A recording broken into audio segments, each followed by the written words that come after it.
It has become necessary for me to address you, having heard from many concerned Nigerians and having concluded a meeting with all the security chiefs. I must warn those who have hijacked and misdirected the initial, genuine and well-intended protest of some of our youth in parts of the country against the excesses of some members of the now disbanded Special Anti-Robbery Squad, SARS. On Monday, 12th October, I acknowledge the genuine concerns and agitations of members of the public regarding the excessive use of force by some members of SARS. The choice to demonstrate peacefully is a fundamental right of citizens as enshrined in Section 40 of our Constitution and other enactments. But this right to protest also imposes on the demonstrators the responsibility to respect the rights of other citizens and the necessity to operate within the law. As a democratic government, we listened to and carefully evaluated the 5-point demands of the protesters. And having accepted them, we immediately scrapped SARS and put measures in place to address the other demands of our youth. On approving the termination of SARS, I already made it clear that it was in line with our commitment to the implementation of extensive police reforms. Sadly, the promptness with which we have acted seemed to have been misconstrued as a sign of weakness and twisted by some for their selfish and patriotic interests. The result of this is clear to all observers. Human lives have been lost, acts of sexual violence have been reported, 2 major correctional facilities were attacked and convicts freed, public and private properties completely destroyed or vandalized, the sanctity of the palace of a peacemaker, the Oba of Lagos, has been violated. So-called protesters have invaded an international airport and in the process disrupted the travel plans of fellow Nigerians and our visitors. All this executed in the name of the ENDSARS protests. I am indeed deeply pained that innocent lives have been lost. These tragedies are uncalled for and unnecessary. Certainly, there is no way whatsoever to connect these bad acts to legitimate expression of grievance of the youth of our country.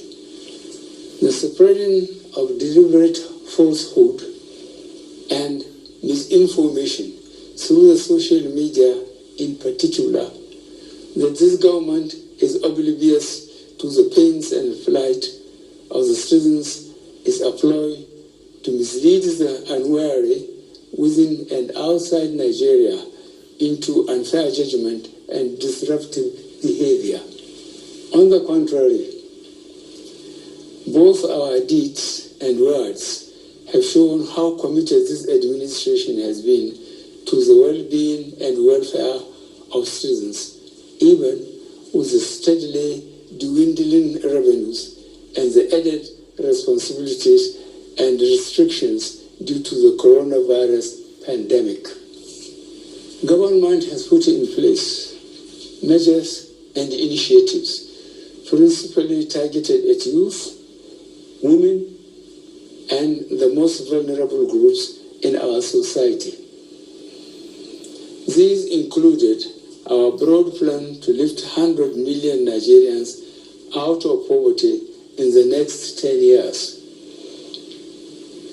The creation of 75 billion Naira National Youth Investment Fund to provide opportunities for the youth and the micro, small, and medium enterprises survival fund, through which government is A, paying 3 months' salaries of the staff of the 100,000 micro, small, and medium enterprises.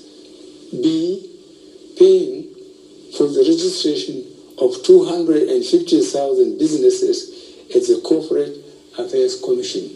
C, giving a grant of 30,000 Naira to 100,000 artisans. And D, guaranteeing market for the products of traders. These are in addition to many other initiatives, such as A, farmer money, B, trader money, C, market money, D, N-Power, E, N-Tech, and F, N-Agro. No Nigerian government in the past has methodically and seriously approached poverty alleviation like we have done. With regards to the welfare of police personnel, the National Salaries, Income and Wages Commission has been directed to expedite action on the finalization of the new salary structure of the members of the police force. The emoluments of other paramilitary services are also being reviewed upwards.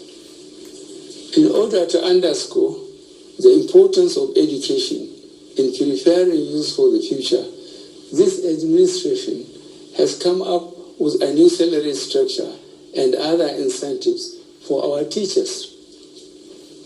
Let me at this point reaffirm the federal government's commitment to preserving the unity of this country. We will continue to improve good governance and our democratic process, including through sustained engagement.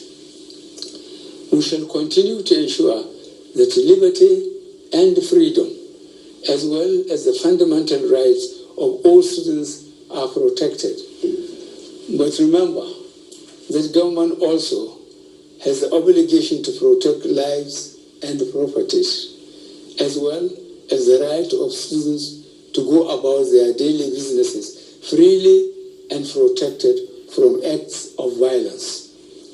To our neighbors in particular, and members of the international community, many of whom have expressed concern about the ongoing development in Nigeria, we thank you and urge you all to seek to know all the facts available before taking a position or rushing to judgment and making hasty pronouncements.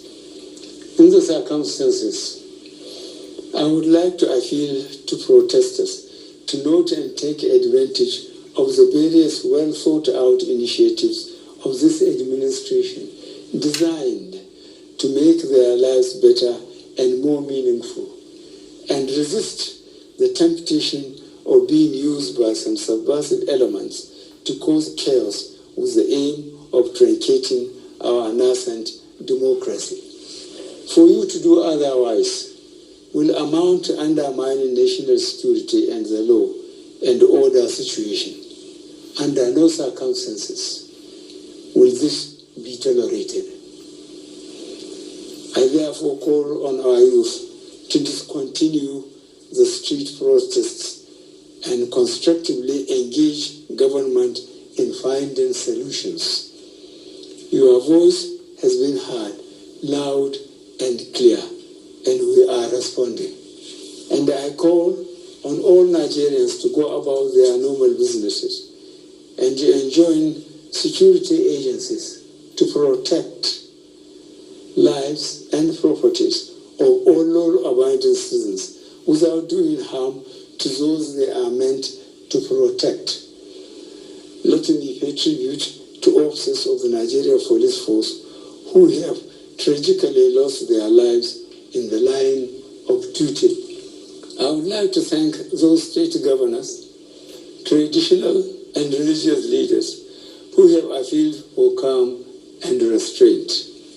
I also thank youth leaders who have restrained their followers from taking the law into their hands. This government respects and will continue to respect all the democratic rights and civil liberties of the people, but it will not allow anybody or groups to disrupt the peace of our nation. Thank you all. God bless the Federal Republic of Nigeria.